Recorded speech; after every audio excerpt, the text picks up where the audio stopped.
But ఈ మధ్య కాలంలో చూస్తున్న political developments towards Janasena more curious అండి. బాలినేని గారు జాయిన్ అవ్వటం, ఉదయ్ భాన్ గారు జాయిన్ అవ్వటం, వస్తున్న సీనియర్ లీడర్స్ జాయిన్ అవుతూ ఉన్నప్పుడు why not TDP, why Janasena అనే క్వశ్చన్ అక్కడ మనకు రేజ్ అవుతుంది. అంటే అక్కడ ఉన్నటువంటి సమీకరణాలు బట్టి ఫ్యూచర్లో ఇదైతే బాగుంటుంది కదా, అక్కడ ఉన్న క్యాస్ట్ ఈక్వేషన్స్ అన్ని పెట్టి జాయిన్ అవుతారండి.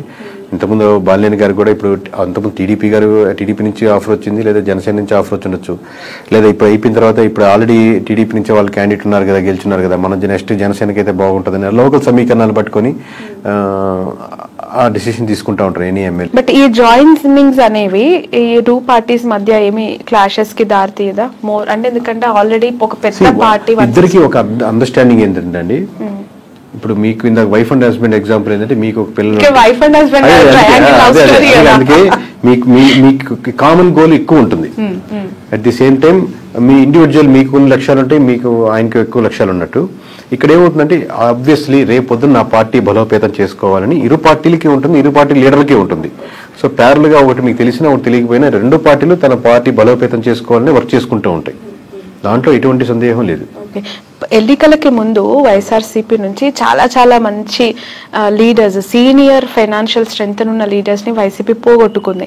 అది ఎంతవరకు కారణం అనేది ఇప్పటికి కూడా వాళ్ళు తెలుసుకున్నారో లేదో తెలియదు, కానీ బాలినేని లాంటి సీనియర్ లీడర్స్ ఇప్పటికీ కూడా వెళ్ళిపోతూ ఉన్నారు. వాట్ ఈస్ వైసీపీ ఫ్యూచర్ అండి? వైఎస్ఆర్సీపీ భవితవ్యం అంటే ఇంతమంది 11 వచ్చినప్పటికీ కూడా కొంతమంది ఓడిపోయినా సీనియర్స్, ఇప్పుడు బొత్స గారు అవ్వచ్చు, పెద్దిరెడ్డి గారు అవ్వచ్చు, విజయసాయి రెడ్డి, ఇలాంటి పెద్ద సీనియర్ లీడర్స్ ఉన్నారు. సో ఎలా ఉండబోతుంది అంటారు ఫ్యూచర్ ఆ పార్టీ భవిష్యత్?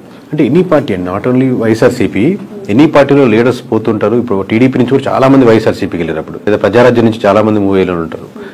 పార్టీ మీరు స్ట్రక్చర్ అదే కాన్సెప్ట్ నిలబెట్టుకుని అదే ముందుకు వెళ్తూ ఉంటే లీడర్స్ వస్తుంటారు, పోతుంటారు, పార్టీలు ముందుకు వెళ్తూనే ఉంటాయి. బట్ మీరు అదే కాన్సెప్ట్ ని, ఆ కాన్ఫిడెన్స్ ని పీపుల్లో బిలీవ్ చేసేటట్టు ఉండగలిగితే టైం కొంచెం గడిచిన తర్వాత మీకు మళ్ళీ జనాలు నమ్మేదానికి ఆస్కారం ఉంటుంది. మీరు అసలు బిలీఫ్ సిస్టమే కోల్పోయారు అనుకోండి, లీడర్స్ మొత్తం 175 మంది యాస్టీజ్గా ఉన్నా కానీ ఏం గెలవలేవు. మీ సలహా ఏంటి? ఎవరికండి? 40% ఓట్ బ్యాంక్ వచ్చింది, 11 సీట్లే వచ్చాయి, అయినా ప్రతిపక్షంలో కూర్చున్నారు, ప్రతిపక్ష హోదానే లేదు అని చెప్పి మాట్లాడేవాడు.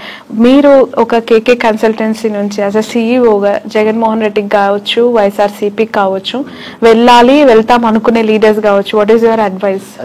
ఒక్కొక్క ఇండివిజువల్ ఎమ్మెల్యేకి ఒక్కొక్క నియోజకవర్గం బట్టి ఆబ్వియస్గా మేము ఇదే టెక్నికల్గా మేము ఇదే వాళ్ళ దగ్గర మనం చార్జ్ చేసి తీసుకొని అక్కడ వర్క్ చేసి సర్వే చేసి ఏది కరెక్ట్ ఉంటుంది, బాగుంటుంది, ఏది గెలిస్తే బాగుంటుంది అని చెప్తుంటాం. బట్ మీరు జనరలైజ్ స్టేట్మెంట్ అడుగుతున్నారు కాబట్టి ఇమీడియట్గా చెప్పలేదు. కొంతమంది ఏంటంటే అండి, నేను మళ్ళీ నెక్స్ట్ టైం గెలవాలి అనేది వస్తుంటారు. ఈ పార్టీ కాబట్టి ఏ పార్టీ అయినా గెలవాలి, నేను గెలిస్తే చాలు, ఏ పార్టీ అయినా పర్లేదు అది చెప్పండి అంటుంటారు. సో ఓవరాల్గా మీకు ఎక్కడైనా సరే ప్రజలు ఏం కోరుకుంటున్నారో ఆ ప్రజల పర్స్పెక్టివ్ మీరు వర్క్ చేస్తున్న రెడీగా ఉందా లేదా, ఫ్యూచర్లో నాకు ఇక్కడ అవకాశం ఉంది అనుకుంటే రైట్.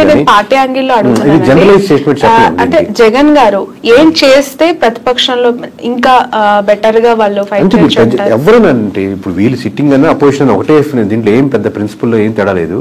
దీంట్లో మనం చెప్పేది గ్రౌండ్ రియాలిటీలో ఎటువంటి ఇష్యూస్ ఉన్నాయి, ప్రజలకు ఎక్కడెక్కడ మద్దతు కావాలి, ఏ వర్గాలకు నేను నిలబడాలి, అన్ని వర్గాల్లో నేను నాయకుడిగా నేను నిలబడాలి. నేను కాదు, నేను లీడర్స్ కాదు. లీడర్ ఎప్పుడు ఇంకా గొప్ప లీడర్ అవుతా అంటే మీరు ఎంతో మంది లీడర్స్ని రకరకాల సెక్షన్స్లో తయారు చేసినప్పుడు గొప్ప లీడర్ అవుతారు. అది ఇప్పుడు మేము రిక్రూట్ చేసుకుంటున్నాను, ఇప్పుడు మేము ఇంట్రెస్ట్ చేస్తా ఉన్నాను.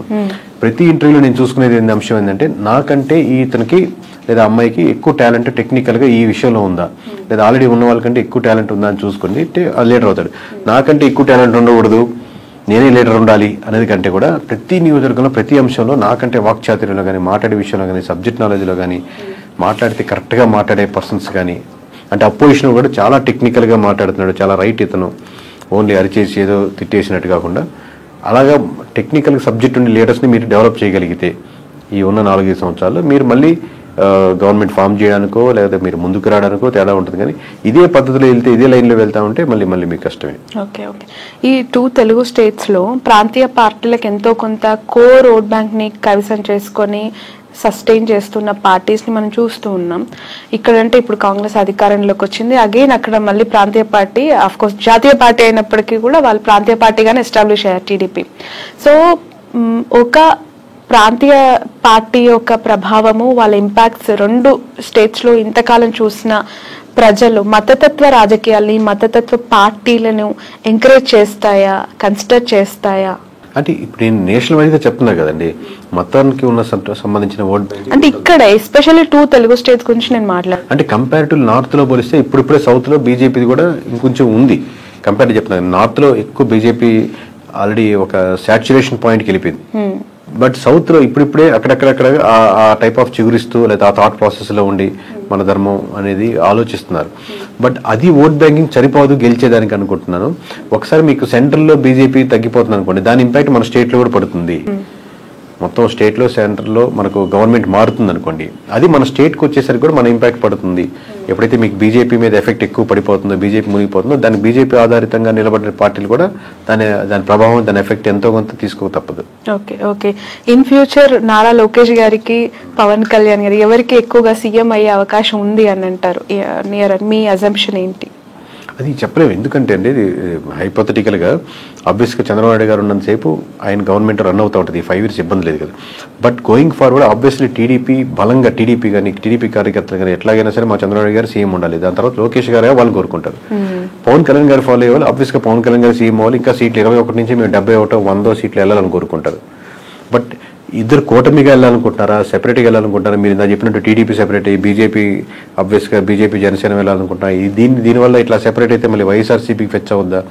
ఎన్ ఫ్యాక్టర్ వేస్లో ఉన్నాయి కాబట్టి ఎవరి కార్యకర్తలు ఎవరు లీడర్ అవ్వాలనుకుంటారు. మాది ఏంటంటే ప్రజలు ఇప్పుడు ప్రస్తుతానికి ఏమనుకుంటున్నారు, ఎలా చేస్తే ప్రజలకు బాగుంటుంది.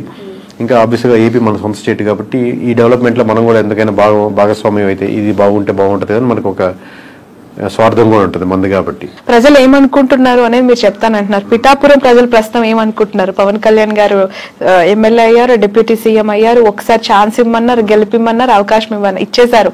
అన్ని ఆయనకు కావాల్సిన 21కి 21 కైవసం చేసేసారు. So towards Pawan Kalyan what is AP people's high అయితే ఫస్ట్ ఆఫ్ ఆల్ ఉంటుందండి. ఆబ్వియస్ గా అందరు పవన్ కళ్యాణ్ ఓట్లు వేసిన వాళ్ళు ఎవరైతే ఉన్నారో వాళ్ళకి ఆబ్వియస్ గా మనం వేసిన పార్టీ గెలిచింది కాబట్టి ఒక హై ఉంటుంది. బట్ ఆ హై అలాగే కంటిన్యూ అవ్వాలంటే ఆ లోకల్ ఇష్యూస్ ఏదైతే ఉన్నాయో అడ్రస్ చేస్తూ మిగతా రోజుల్లో అది కాలువలు కావచ్చు, రోడ్స్ కావచ్చు, సమస్యలు కావచ్చు, అన్ఎంప్లాయ్మెంట్ కావచ్చు, చిన్న చిన్న ఫ్యాక్టరీలు కావచ్చు, లోకల్ కుటీర సంస్థలు కావచ్చు, అక్కడికి వెళ్ళే చిన్న హాస్పిటల్స్ కావచ్చు, ఈ ఇష్యూస్ మీద కాన్సన్ట్రేట్ చేస్తే ఆ హైకి తగ్గట్టు రెస్పాన్స్ ఇంకా డెవలప్మెంట్ అవుతూ ఉంటుంది. ఒక పాయింట్ మీద అయితే చెప్పలేరా? అదేనండి, అది కంట్రీ చేయాలి. ఇప్పుడే కదా స్టార్టింగ్, ఇంకా కంట్రీ చేయగలిగితే దాన్ని ఉంటుంది. కానీ ఆ హై మటుకు ఉంటుంది అంటున్నాను. మిగతా నియోజకవర్గాల్లో లేని హై పిఠాపురంలో ఉన్న వాళ్ళకి హై వస్తుంది. ఎందుకంటే మనం వేసి గెలిచాడరా, మనం అంటే మొత్తం రాష్ట్ర వ్యాప్తంగా ఇచ్చారు. ఇప్పుడు మాకు తెలుస్తుంటుంది కాబట్టి లోకల్గా వాళ్ళు గెలుస్తారా, ఓడతారా, మెజారిటీ ఎంత 10,000, 20,000 ఇంత హైతో చూశారు కాబట్టి రిజల్ట్ రాగానే ఆ హై కంటిన్యూ అవుద్ది. బట్ హై కంటిన్యూ అలాగే అవ్వాలి అంటే మీరు ఇష్యూస్ మీదే ఐడెంటిఫై చేసి వర్క్ చేయాలి. ఓకే సార్, మీకు ప్రెషర్ ఎంతవరకు ఉంటుంది ఈ సర్వీస్ అని చేస్తూ ఉన్నప్పుడు? ఎందుకనంటే ఒక ఇంటర్వ్యూ చేస్తే మాలాంటి వాళ్ళ మీదనే బురద జల్లే ప్రజలు, లేదంటే అలాంటి పీపుల్ మనం సొసైటీలో యాజ్ ఆఫ్ చూస్తూ ఉన్నాం. ఇంకా మీరు బియాండ్ దట్ ఒక పార్టీకి మీరు చేస్తూ గెలుస్తుంది, ఓడిపోతుందని మీరు ప్రెషర్ ఉంటుందండి. ప్రెషర్ ఆబ్వియస్లీ చాలా ఉంటుంది. దాంట్లో నేను లేదు అని ఎట్లా ఓవర్కమ్ అవుతారు? అంటే ఒకరు బెదిరించే వాళ్ళు ఉంటారు, లేదా ఇట్లా చెప్పమని అనే వాళ్ళు ఉంటారు, లేకపోతే వాళ్ళు ఇలా పోయాలని ఉంటారు, లేకపోతే బాగా వీరాభిమానులు ఉంటారు, ఏమన్నా చేసేస్తాం నీకోసం బాగుంటారని ఉంటారు. బట్ నేను మోస్ట్లీ నేను పరంగా కానీ నా నేను ఎవరు ట్రై చేసినా మనం వీటికన్నిటికీ దూరంగా ఉందాం, మన పని మనం చేసుకుంటూ వెళ్దాం అని ట్రై చేస్తున్నాం. కానీ ప్రెజర్ అయితే విపరీతంగానే ఉంటుంది. లిక్కర్ పాలసీ ఇంపాక్ట్ ఎంత ఉందండి? ఆ గవర్నమెంట్ ఓడగొట్టడానికి, ఈ గవర్నమెంట్ గెలిపించడానికి అది మేజర్ ఇంపాక్ట్ అంటారా? 1% ఇప్పుడు అన్ని ఒక్కొక్క పర్సెంట్ యాడ్ చేసుకుంటా ఉన్నాం. అంటే వైఎస్ఆర్సీపీ నుంచి టీడీపీకి వచ్చిన ఓట్ బ్యాంకింగ్ లో ఖచ్చితంగా ఒక 1% అయితే ఓట్ బ్యాంకింగ్ లిక్కర్ పర్స్పెక్ట్ లో వచ్చిన ఓట్ బ్యాంకింగ్ ఉంటుందండి. ఇప్పుడు కొత్త పాలసీస్ ఇప్పుడే తీసుకున్నారు కాబట్టి అది ఇంప్లిమెంటేషన్ అయ్యి రేపు పొద్దున 1వ తారీఖు నుంచి రిజల్ట్ చూసి దాన్ని ఎలా ఉన్నాయని చెప్పగలుగుతాం. Right. Thank you so much అండి.